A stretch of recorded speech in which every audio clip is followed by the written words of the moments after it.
بسم الله الرحمن الرحيم الحمد لله رب العالمين والصلاة والسلام على أشرف الأنبياء والمرسلين وعلى آله وأصحابه وذريته تسليما كثيرا أما بعد السلام عليكم ورحمة الله وبركاته الحمد لله الله تعالى توفيق رحمة ومدد بلن bizlar Zulhijja kechalaridan birida jamlanib o'tiribmiz alhamdulillah. Xo'p, bugungi darsimiz tavhid darsi emas. Mana bu Zulhijjani inobatga olib, Zulhijjada endi fazilati haqida ko'p gapirildi. Uni fiqhlari haqida gapirilgan, qo'y so'yish, qanday so'yish, necha yoshli, uni hammasini bilamiz alhamdulillah. Bugungi mavzuni men inshaalloh musibat ortidagi yashirilgan zamzam deb qo'ydim. Musibat ortidagi yashirilgan zamzam. Nima degani bu desangiz, Zulhijjani, hajni tarixiga qaytamiz. Qarib 4000 yil oldinga qaytamiz u haj tarixida bir nechta voqealar bo'lgan. Shulardan biri Hojar onamiz va Ibrohim alayhissalom u kishilarni Hojar bilan Ismoil chaqaloqni olib borib Bakka degan joyga tashlagan. Shunday Alloh amr qilgan, bir mesh suv, bir qop xurmo, ozginagina mana shunday borib tashlab qaytib ketayotgan paytda hatto orqalariga qaramagan ekanlar. Chunki Alloh amr qildi, shu yoqqa borib qo'y, qaytib kel dedi.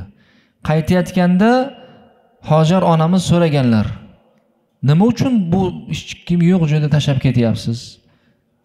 Makkaga borgan odam, haram borgan odam biladi, u joylar dam oladigan yoki yashashdan umidi bor joylar emas. Agar o'zi holatida ko'rsangiz, toshloq, qum, masalan chang, faqat nima deydi, tog', tosh hamma joy. Hech qanaqa bir suv, daraxt, hayotdan nimasi yo'q joyda.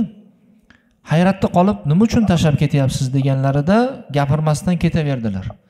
2-3 marta so'radilar, oxirida aytdilarki, buni sizga Alloh amr qildimi deganda hatto ha demagan ekanlar. Boshlarini qimirlab qaytib ketganlar.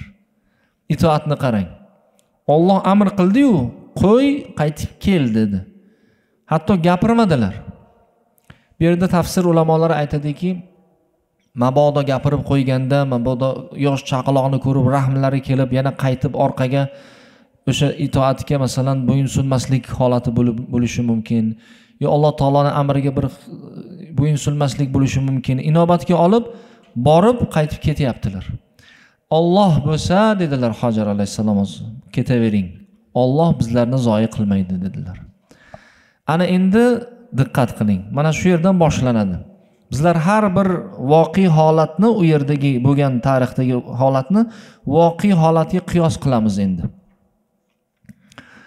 Sabr qilgan yurak zamzamni topar degan mavzu.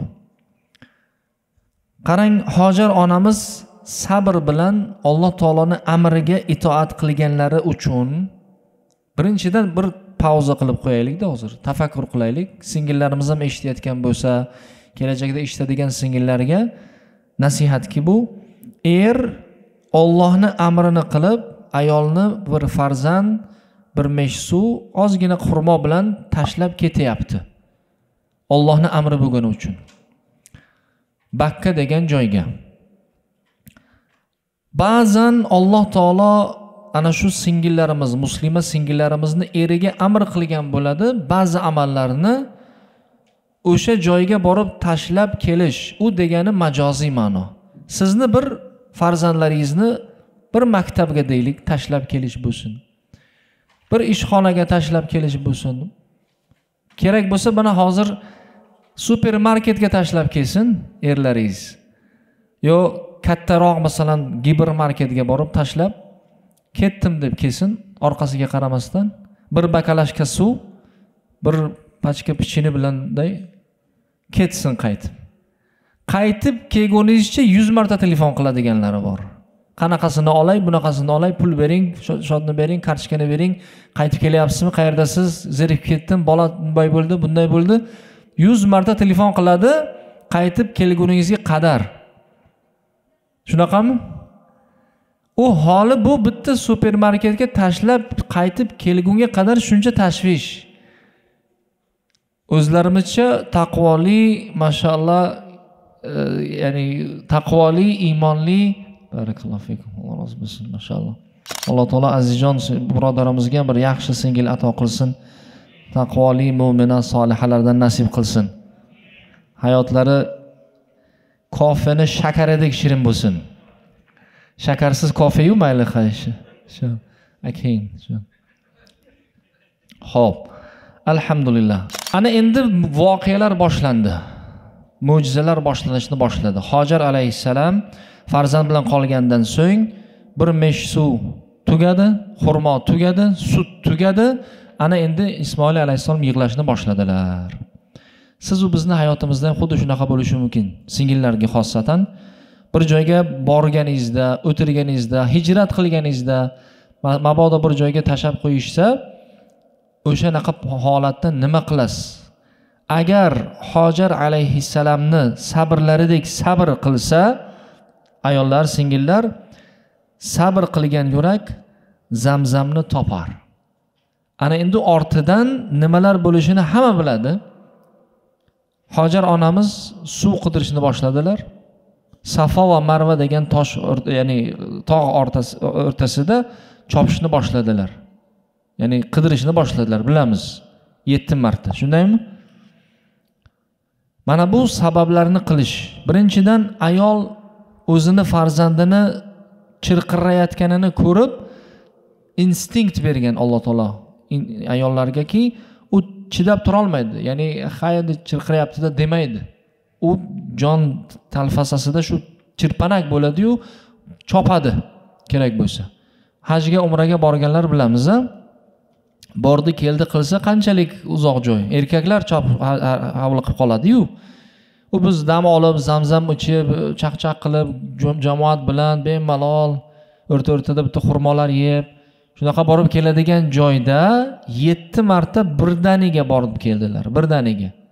450 metr bo'ladimi? Shunaqa hisob qilgan edik, yarim kilometr deylik, yarim kilometr. Xo'p, nima bo'ldi keyin? Keyin Ismoil alayhissalomning oyoqchalari ortidan, ya ostidan Zamzam suvi chiqishni boshladi va u kishi eshitdilar, ko'rdilar-ki, haqiqatan Zamzam chiqdi. Borib o'sha kishini tilada o'sha paytda Zamzam dedilar. To'xta, to'xta degani. Ba'zi rivoyatlarda. Bo'lmasa Payg'ambarimiz sollallohu alayhi vasallam aytdilarki, Alloh rahim qilsin Hojarga, agar o'sha yerda to'xtatmaganida Zamzam yer yuzini bosib ketardi deganlar. Holigacha chiqyapti Zamzam, bilasizlar-ku, holigacha. Milliardlagan musulmonlar har yil yer yuzida tarqaladi yana. Shu yerda chiqib qolmaydi. Yer yuzida tarqaladi. Amerikagacha keladi, kerak bo'lsa. Mana shuni Zamzam dedilar. To'xta, to'xta deb unday tuproq bilan to'xtatganlar va bu mo'jiza sodir bo'lgan. Xo'p, endi pauzaga qo'yamiz u yana 4000 yil oldin vaqtimizga, vatanimizga qaytamiz. Qarang, bunaqa paytda Zamzam chiqishini siz u bizni majoziy Zamzamimiz chiqishi mumkin. Qanaqa?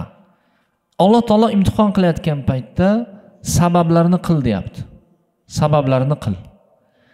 Agar sabablarini masalan u kishi 7 marta chopdilar-u, ba'zi paytda biz birodarlar 7 minutdan keyin ilohiy mo'jiza kutamizda duo qilyapman, duom ijobat bo'lmaydi deymiz. Juma kuni duo qildim, shunday masjiddan tushib, duo jo'ta qabul bo'lmadimi? Duo qildim-ku. Shuncha duo qilaman, qabul bo'lmaydi deydi ba'zilar. O kishini 7 martasi mumkin bizga 7 oy, mumkin 7 yil, mumkin 17 yil. Allohu a'lam. Lekin mas'uliyat duo qilish. Sabablarini qilib, keyin duo qilish. O kishi sabablarini qildilar, mo'jiza sodir bo'ldi.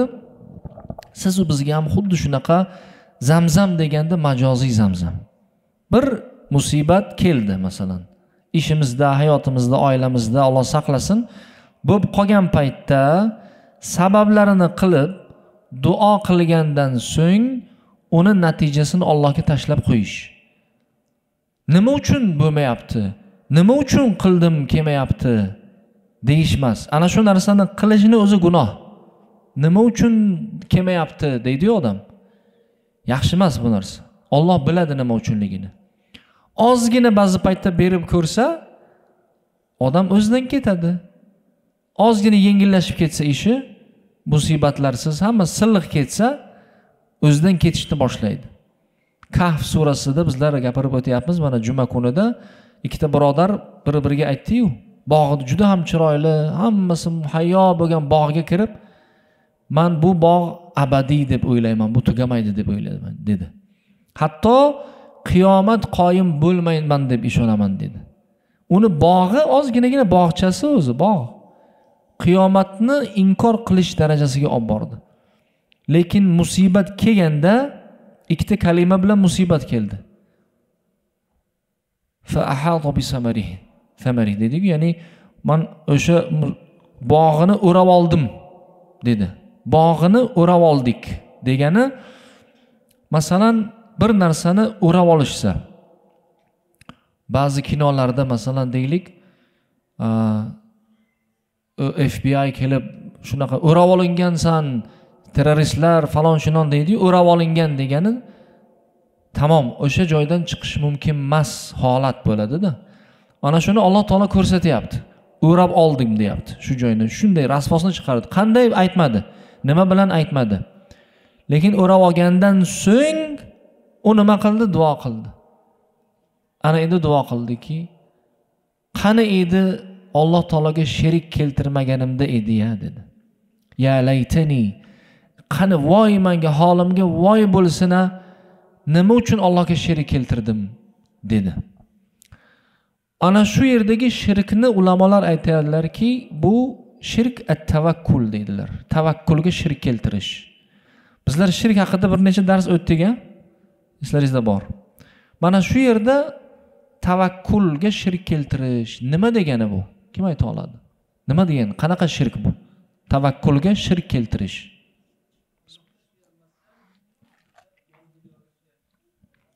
Xo'p, o'sha Allohga suyanmasdan mol va dunyoga suyanishi nima bo'lyapti?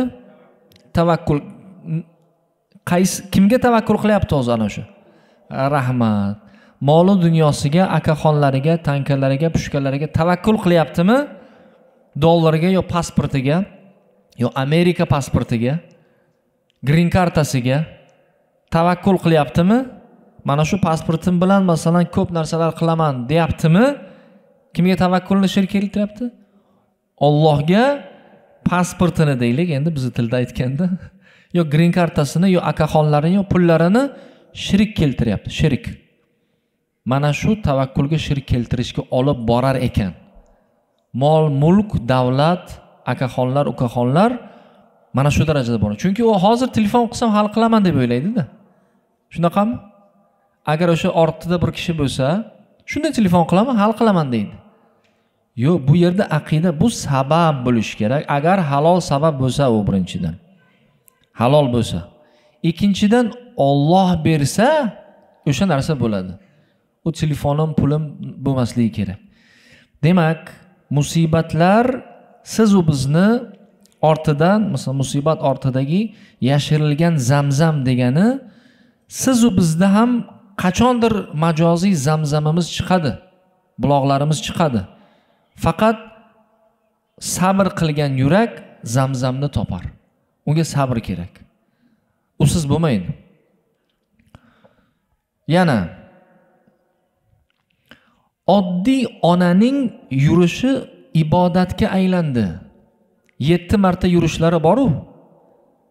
Butun qiyomatgacha keladigan musulmonlarga ibodat sanaldi. Kim agar umraga borsa-yu, Safa va Marva qilmasa, umrani nimasi o'sha? Rukunlaridan biri. O'sha narsani qilmasa umrasi umrami? Yo'q. Oddiy ayol, hech qanaqa bir, ya'ni payg'ambarning ayoli bo'lsa ham, oddiy ayolning yurishini ibodatga aylantirdi. Demak, insonlar, erkaklar hatto qarang, o'sha paytda ayol Hojar chopganlar, chopadigan joyimiz bor-u. Hozir erkaklar chopadi, ayollar mumkin emas chopish. shu darajada o'zgartirdiki, shu darajada oliy qildiki, u kishini yurishlarini milliardlagan, qiyomatgacha Alloh biladi, trillionlagan musulmonlar sunnat bo'lib qoldi amallari. Nima ortida yotadi desangiz, sabr yotadi. Boyni boshida tashab ketgan paytlarida sabr. Alloh tashladi, Alloh amr qildimi shu narsani? Ha, bo'ldi. Alloh bizni nima dedilar? Zoya qilmaydi, tashab qo'ymaydi dedilarmi? Nafaqat tashab qo'ymadi, u kishini amallarini ibodatga aylantirdi. Zamzam suvini chiqardi. Hali bu hammasi emas. Zamzam suv chiqardi, mo'jiza sodir bo'ldi. Holigacha ichamiz, holigacha yurgan izlaridan yuramiz. Ana endi bu Zamzam suvini deyaptilar, qiyomatgacha barakali suv qildi. Qiyomatgacha mo'jiza bu, tugamaydi. Tugaganda cho'lni o'rtasida chiqqan buloq tugash kerak edi allaqachon. Shunaqami? Unday olganda. Odamlar borib, mana hojilar hamma borgan umraga. Qancha olib kelamiz. O'zimizga bittadan bergani yetmagandek chamadonlarga solib olamiz. Korobkalardan solib olib chiqib olamiz. Sani chamadoningda joy bormi? Sanikida bormi? Unda bormi? Nima teshik bo'lsa shunga zamzam tiqib olamiz. Endi bu ozgina nimalarni aytyapman. U Malayziyani masalan musulmonlari qancha keladi? Yer yuzida birinchi joy turar ekan-a? Umra hajga boradiganlar. Malayziyadami? Malayziyami? Indoneziya? O'sha taraf xullas. O'sha taraflar. O'zbekiston ham chiqib ketyapti sekin-sekin, mashallah. Endi tafakkur qiling. Bir kelganda mana hajga hozir hojilar borishyapti. Bir borganda ofitsialnisi taqriban, endi rasmiysi 5 millionga yaqin. 5 million. U neofitsialnisi bilasizmi qancha? Allohu a'lam. Odatda mana bu green karta bilan keladiganlar, Amerikada oddiy viza bilan keladiganlar bilan devordan sakrab keladiganlarni agar farqini bilsangiz, qanchalik devordan keladiganlar, bilasizmi? Kamida 2 barobar ziyoda. U sanog'i yo'q lekin. Xuddi shunaqanga o'xshaydi-da. Ana shuncha odam kelib olib ketishi va u barakali, suvda baraka bor. Endi mashaqqat, musibat 2 xil bo'ladi. Musibat 2 xil bo'ladi. Savol so'rayman. Qachon siz musibatni yo u Allohning rahmati, yo u Allohning azobi deb bilasiz? Qanday farq qilasiz? Mabodo musibat keldi sizga, bu Allohning rahmatimi sizga, bu Allohning azobimi? Qanday bilasiz? Har bir ishda xayr bor deymiz. Har bir ishda xayr bor deymiz. Xo'p, yaxshi.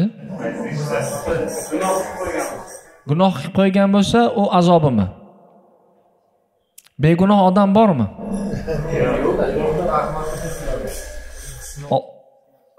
O'zingizga takalluf bermaysizmi? Menga Alloh rahim qildi deb. Yo'q, men umuman olganda nimaki bo'lsa Allohning rahmati, faqat bu menga masalan musibat bo'ladimi yo Allohning rahmati bo'ladimi? Qachon bilamiz, ha? Agar bu ishi bo'lsa, xo'p, kelsa, bu ish bundan xabar bo'lsa, degan bo'lsa, nima bo'lsa agar bu Allohning rahmati. Google'ning fikrimi, o'zingizning fikrimi? Telefon jiringladi-da. Ha. Bu ish bo'lsa, boyagi hadisga muvofiq, payg'ambarimiz mo'minning ishi qiziqdir, unga musibatlar kelsa, sabr qiladi. Juda yaxshidir, ne'matlar kelsa, shukr qiladi, bu ham juda yaxshidir. Ikki tarafdan ajr olaveradi. Bu bo'lsa, bu unga azob yoki azob yo qattiqroq azob deng. O'xshayapti, harakat qilyapsizlar, lekin bitta sir borda, ulamolar shu sirni aytgan. Qachon musibat bo'ladi, qachon Allohning rahmati bo'ladi. Aytaymi shu sirni? Balki o'sha kelib chiqadi natijasiga qarab turibdi. Rahmat. Ana shu sir shu yerda. Diqqat qiling. Agar musibat keldi, musibat sizni iymoningizni ko'tarilishiga, taqvo, namoz, ibodatlarga mustahkam bo'lishiga sabab bo'lsa, bu Allohning rahmati. Musibatdan so'ng fosiq bo'lib, fojir bo'lib, bor deb tashab ketdingizmi, bu Allohning azobi. Tushunarli bo'ldimi? Mana shu sir shu yerda yotadi. Agar musibat keldi-yu, sabr qilib turib berdingizmi, bu Allohning rahmati ekan. Agar chiqib ketdingizmi, Allohning musibati ekan. Labay? Ha, ya'ni qalbida ham aytmasa ham nima gunohim uchun faqat meni azoblaysan, yana menmi? Mana faqat shunaqa ustalni uradi, yig'laydi, sindiradi, ayoliga borib uradi ayolini. Faqat meniki shunaqa bo'ladi. Nima uchun? Bu musibat bu. Unga musibat bo'ldi endi u. Xo'p. Musibat bo'lsa ham gunohiga kafforat bo'ladimi, yo'qmi? Agar u taqvoli iymonni sabr qilsa, musibat bo'lgandan keyin agar gunoh qilsa, gapirib olishdi o'zi gunoh. Qarang, hozir ikkita narsani gapirdik. Bittasini dedik Allohning rahmati bo'ladi. Qachon? Qachon Alloh rahmati bo'ladi? Sabrdan keyin u yog'i ko'rinadi. Masalan, bu yana bitta katta sirda bu. Hamma narsaga eshik ochiladi. Mana Ramazon ro'zasi ro'za tutdik. 30 kun ro'za tutdik. Ramazondan so'ng nima ahvolimiz bor-u, ahvolimiz nima bo'lsa, o'sha tutgan Ramazonimiz bo'ynagi hadisga tushmaydimi, tushadimi? Rog'ima anf, rog'ima anf, rog'ima anf dedilar-ku. Burni yerga ishqalsin, ishqalsin, ishqalsin deb 3 marta Jibril amin, amin, amin dedilar-ku. Mana shu agar bittasi edi. Ramazon kelsa-yu, undan manfaatlar olmasdan chiqib ketib, ma'siyatlar bilan chiqib ketsa, burni yerga ishqalsin dedilar. Jibril alayhisalom amin dedilar. Ibodatimiz qachon qabul bo'ldi, qachon qabul bo'lmasligini qachon bilar ekanmiz? Undan so'ng bo'ladigan amallarimizga qarab. Ramazondan so'ng o'zgarish bo'lib, yaxshi bo'lib ketsak, demak Ramazonimiz qabul bo'libdi. Ramazondan so'ng it kuni Allohu akbar tugashiganiga Allohu akbar tugaganiga mashaalloh shu bugundan boshlayman dedimi? U Ramazonni qabul emas, o'sha kundan ma'siyatni boshladimi? Demak, uni ibodat qabul emas. Haj ham xuddi shunaqa. Umra ham xuddi shunaqa. Umradan keldingiz, hajdan keldingiz. Endi bu yog'iga hayotingiz o'zgarib ketsa, demak hajingiz, umrangiz qabul bo'libdi. Agar o'zgarmasa, o'sha ahvol bo'lsa, demak yana bir marta borish kerak, to'g'ri bo'ladi, inshaalloh. Tushunarli bo'lyapti-ya? Demak, bu musibatlar kelgandan so'ng Alloh taoloning amriga ikkilanmasdan itoat qilishga targ'ib bor bu yerda. Xossatan ayollarga. Masalan bir narsani aytib, shunday qilish kerak, Alloh buyurgan dedimi? Masalan, ba'zi birodarlarning farzandlari har xil maktablarga boradi. Public, nima deydi uni o'zbek tilida? Davlat maktablari, ya'ni yomon maktablarga boradi. Shuni harakat qilib islomiy maktabga qo'ymoqchi. Qizlarini hijoblantirib namoz o'qitmoqchi. Ayol o'tirib olib, siz meni qizlarimni manashga qilmoqchisiz, o'g'illarimni vahobiy qilmoqchisiz. Bular demak Suriyaga boradi, terrorist bo'ladi deyotgan bo'lsa, buni kim amr qildi? Alloh amr qilgan. Farzandlarini qanday tarbiya qilishni Alloh amr qilgan. Qu anfusakum va ahlikum naro masalan. Yo'q dedimi? Demak o'sha vaydan chiqib ketdi bo'ynagi. Yo'lakdan chiqib ketdi ayol. Agar sabr qilsa, bo'ynagi bir bakalashka suv bilan va ozgina xurmo bilan sabr qilsa, Alloh taoloni zamzamini ko'radi. Uni qilgan ishi, yurgan yo'li boshqalarga ibrat bo'ladi. Role model bo'ladi. Dalil mana Hojar alayhisalomning hujjat. Endi ular payg'ambar bo'lganda, mo'jiza bo'lganda, endi biz qanaqa oddiy sodda insonlarga bunaqa zamzam chiqishi bu yerda Amerikada, yana kufr diyorida qanaqa zamzam bu yerda deydiganlarga payg'ambarlarning yo'liga yurgan kimniki qarang, o'sha zamondan hozirgacha olimlarning yo'liga qarang. Ular payg'ambar emas edi. Buxoriy payg'ambar emas edi. Abu Hanifa payg'ambar emas edilar masalan. Farzandlar tarbiyasida boshqa amallarni qarang, ibrat bo'lib keldi-yu. Mana shu turib berishda gap ekan. Keyin Ismoil alayhissalom katta bo'lganlaridan keyin ota bola Ibrohim va Ismoil Ka'bani qurdilar. Va bu Ka'ba yer yuzida hozirgacha va qiyomatgacha muqaddas joy bo'lib qoldi. Bakka degan joy cho'l, hech narsa yo'q. Va quriblar duo qildilar. Allohim bizlardan qabul qil. Shu qilgan ibodatimizni qabul qil, amalimizni deb. Va duo orqali avlodni tarbiyasi sabablarini qilib endi duo qilish juda qattiq rol o'ynaydi-da. Ba'zilar o'ylaydiki, sababini qilsam bo'ldi, hammasi yaxshi bo'lib ketadi. Yo'q. Duosiz bo'lmas ekan. Hatto payg'ambar alayhissalom, Ibrohim alayhissalom duo qilib, Robbi ja'alni muqimas solati va min zurriyati robbana va taqabbal duo. Avval o'zlarini isloh qilishga targ'ib. Robbi ja'alni muqimas solati va zurriyati deyaptilar. Avval o'zimizdan gap ekan. Qurib olib masjidni endi bolalar o'qiydi-da endi bu yerda. Madrasada bolalar inshaalloh bir yordam qilib qo'ydik. Shu masjidni qurib qo'ydik. Madrasani nima qilib qo'ydik bizlar ham. Shu otamning nomiga qilib qo'ydim. Yo bizning nomimiz yozilgan shu yerda. Deb uchun emas. Yo pul bersa ham, berdim endi farzandlarga. Yo'q. Robbi ja'alni muqimas solati, meni avval namozda istiqomatda turadiganlardan qilgin. Va zurriyati, keyin zurriyotlarimni shunaqalardan qilgin. Robbi ja'alni muqimas solati va min zurriyati robbana va taqabbal duo. Ey Robbimiz, duoyimizni qabul qil. Mana shu muhim sir bu. Bizlar boynagi tavakkal, shirk tavakkali qisman ham 100% bo'lmasa ham qisman bor odamlarda. Dorini ichadi-yu, shifo topaman deydi. Bismillah deb ichadi, lekin zo'r dorida shunday ichsangiz shunday 100% deydi. Alloh qani, Alloh beradi shifoni. Bu sabab degan narsa onga singib ketish kerak-da. Har bir amalda. Ko'chaga chiqayotganda ham hatto masalan, shunday mashinaga o'tiradi, o'ylaydiki, shu bugun chiqaman, tamom bu pulimni topaman. Yo'q, bu sabab. Duolar tavakkal bilan chiqib ketish kerak deyaptilar. Asosiy maqsad shuki, hajdan mana hozir haj fursati fasli bo'lgani uchun ozginagina bir eslatma bo'ldi. Ibrohim Xalilulloh davridan hozirgacha bo'layotgan voqealar. Ibrohim Xalilulloh Ka'bani qurganlaridan so'ng mana shu Ka'bani tavof qilish, Ka'ba musulmonlarni markaziga aylandi va bu sabablarni qildilar. Jumladan Alloh taolo shu imtihonlarni berdiki Ibrohim alayhisalomga, hatto jajji yosh farzandingizni qatl qilasiz dedi. Alloh uchun qurbonlik qilasiz dedi.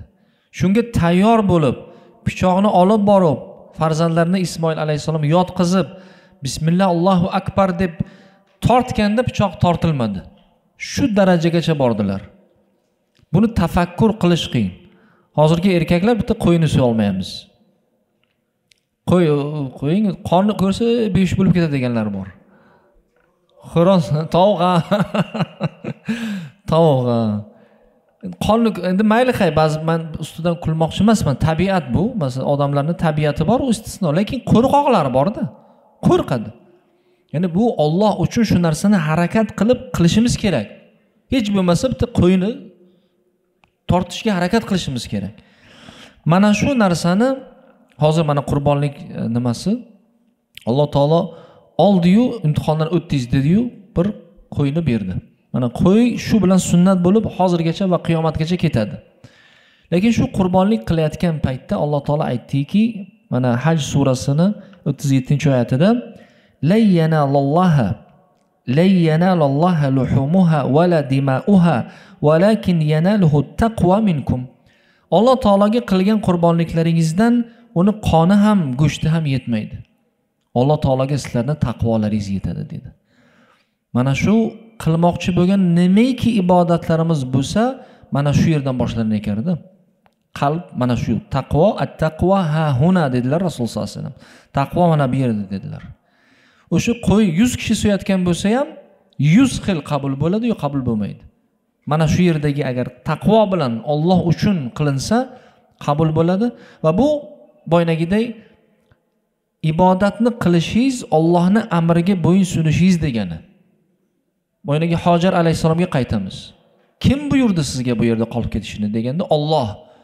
Alloh buyurgan bo'lsa zoya qilmaydi dedilarmi? Ana shuni hayotimizga bilib olaylik.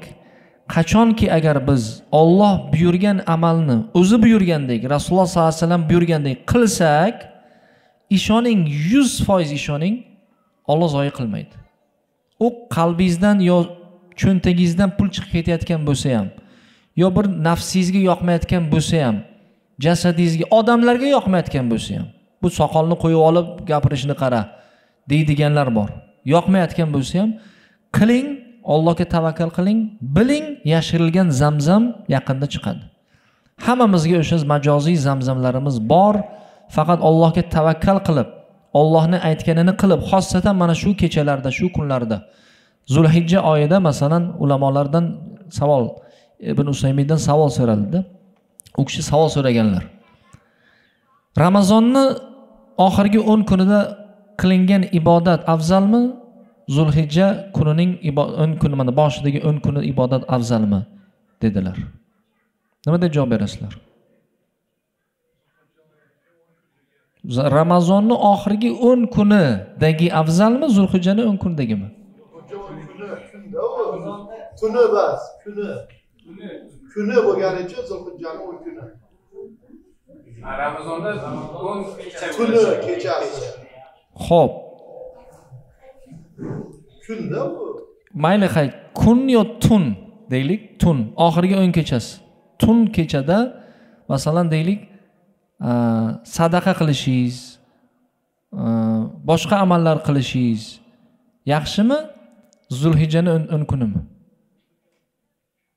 Oxirgi tunidami? Kunidanmi? Ya'ni tun, Ramazonning oxirgi 10 kechqurun. Afzal. Qadr kechasi bor dedi. Oxirgi 10 kunligida qadr kechasi. Bilasizmi, Ibn Usaymin aytayaptilarki, agar shunaqa bahs qilib qolsak, bizlarga nima dedi Alloh taolo? Farudduhu ilallohi va rasuli. Alloh va rasuliga qaytaringlar. Rasululloh sollallohu alayhi vasallam Imom Buxoriyda, Muslimda kelgan sahih hadisda aytdilarki, biron bir amal yo'qki dedilar, Zulhijjaning 10 kunida qilingan amalchalik bo'lsin. Sahobalar jihodchi yo Rasululloh dedilar. Hatto jihod ham dedilar. Hatto jihod ham. Illo agar joni moli bilan chiqib ketib, shu bilan qolib ketgan bo'lsa, shahid bo'lsa, u istisno dedilar. Mana shuni dalil qilib aytayaptilarki, Zulhijjaning 10 kuni, birinchi 10 kuni afzal. Dalil bu. Yo, bu degani, hozir inshaalloh Ramazon kelsa, Ramazonga gaplashamiz. Buni mubolag'a deydi-da. Lekin Ibn Usaymin rahimahulloh ana shuni aytdilar. Yana ko'p savollar berdilar. Odamlar shunday o'ylandi. Ramazon yo'q dedilar. Dalil mana Buxoriyda sahih hadis. Hatto jihod ham. Jihodga chiqib ketsa ham, hatto jihod ham dedilar. Buni odamlar bilmaganidan, yo o'sha narsa o'lib ketganidan, faqat Ramazonga yopishganimizdan mana shu kunlarda uncha e'tiborga olmaymiz. Dalil vozih, Buxoriyda kelgan sahih hadis. Jihodgacha olib bordilar. Farqi yo'q dedilar. Faqat shahid bo'lsa istisno dedilar. Bu degani afzal. Ramazondan afzal. U bir Laylatul Qadr kechasi 1000 oydan afzal degani, lekin u istisno, u bir kechaga gap ketyapti-da. Bizlar bilmaymiz u qaysi kechaligini. Biz bilmaymiz, lekin 10 kun afzal. Bilamiz. Shuning uchun inshaalloh bilgan kunlarimizda ibodat qilib, mahkam bo'lib, yaxshiliklarda sobit qadam bo'lib, silay rahm qilib, Ramazon mana hadema inshaalloh Arafa kuni kelyapti. Arafa kuni roza tutishga 2 yillik gunohlaringizga kafforat dedilar. O'tgan va kelasi. Shuni Alloh muvaffaq qilsin. Arafa kunlarida roza tutishga, mana juma kuni inshaalloh Eid bo'ladi. Duo qilamiz, takbirlar aytamiz, farzandlarga Eidni ko'rsatamiz, o'sha kuni bayramga boramiz. Mana Alloh taolo bizga bergan mana shuncha narsalar sekin-sekin birgalikda inshaalloh zamzamlarimizni chiqarib, keyin shu bilan inshaalloh mana sadaqa joriyalar qilib ketamiz nasib bo'lsa. Alloh hammamizni haq yo'ldan adashtirmasin, qilayotgan ibodatlarimizni qabul qilsin, kelasi umralarga, hajlarga, Ramazonlarga Alloh taolo yetkazsin. Mazlum xalqni Alloh taolo tezroq zulmdan chiqarishga siz va bizlarning qo'llarimiz, farzandlarimiz va bir mablag'larimiz bilan zulmdan chiqarishga sabablardan qilsin. G'azo ahlini, Falastin ahlini Alloh taolo o'z panohida saqlasin. Yer yuzidagi mazlumlarga Alloh taolo o'zi yordam qilsin. farzandlarimizni qoriy qurro, Imom Buxoriydek, Termiziydek imom allomalar qilib tarbiyalashga Alloh muvaffaq qilsin. Subhanakallohumma va bihamdika va nashhadu an la ilaha illa ant va nastaghfiruka va natubu ilayk. Va sallallohu ta'ala ala khayri khalqihi Muhammad va ala alihi va ashabihi ajma'in. Assalomu alaykum va rahmatullohi va barakatuh.